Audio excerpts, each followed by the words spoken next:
आज का class non Hindi 10th class के बच्चों के लिए है जो 2026 में उनका एग्जाम है।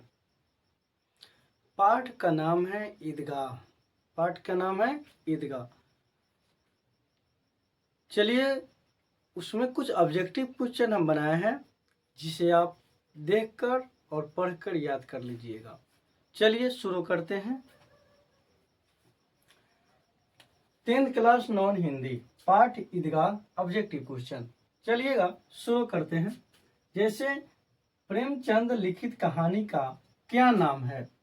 याद रखिएगा, ईदगाह नाम है। हामिद ने कितने पैसों में चिमटा खरीदा? याद रखिएगा, 3 पैसे में खरीदे हुए थे। हामिद ने कितने पैसे में? 3 पैसे में।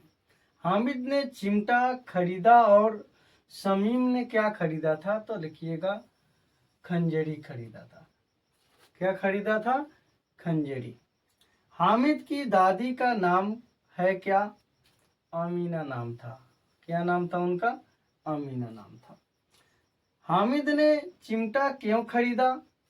तो याद रखना है, रोटी सेकने में दादी का हाथ जल जाता था, इसीलिए हामिद ने चिमटा खरीदा था।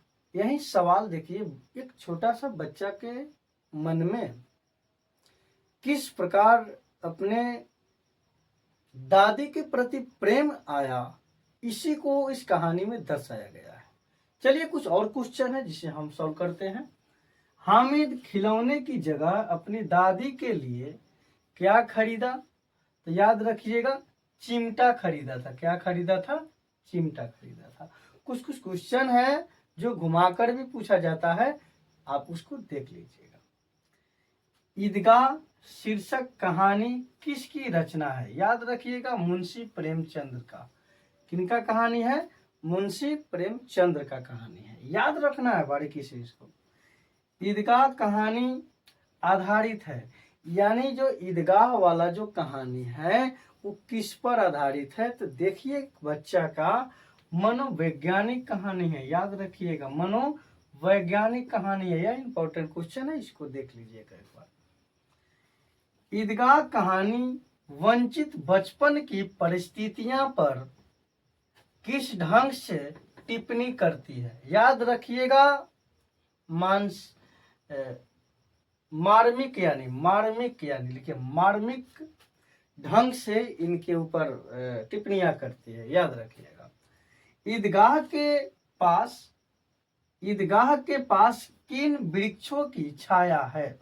ईदगाह जो था जहां पे, उन पे कौन सा वृक्षों का वहां पे छाया था? तो याद रखिएगा, यहाँ पे इमली का। क्या था? इमली का था। महमूद के पास कितने पैसे हैं? याद रखिएगा, 12। कितने पैसे हैं? 12 पैसे हैं। चलिए, महमूद कौन सा खिलौना खरीदा था? याद रखिएगा, एक सिपाही खरीदा था, यानी एक सिपाही, एक फौजी का खिलौना खरीदा था। कौन जीवन बाल मन को वयस्क की तरह है? याद रखिएगा है। इस ऑब्जेक्टिव क्वेश्चन को आप लिख लीजिएगा कॉपी कलम पे और इसे बढ़िया से याद कर लेना है। ये आपके इस चैप्टर से भी क्वेश्चन बहुत सारे पूछे जाते हैं। चलिए आप इसका स्क्रीनशॉट ले लीजिए। चलिए, कुछ ऑब्जेक्टिव क्वेश्चन फिर हम लिखे हैं, इसे आप याद कर लीजिएगा और आप कॉपी पर भी ऐड कर लीजिएगा। चलिए, कुछ ऑब्जेक्टिव क्वेश्चन इस प्रकार है, देख लीजिए।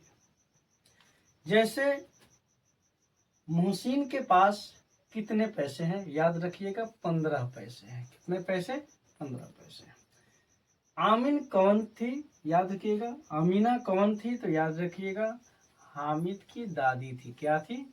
हामिद की दादी थी। ये याद रखिएगा। हामिद यहाँ पे लिखा गया, इस थोड़ा गलती हो गई।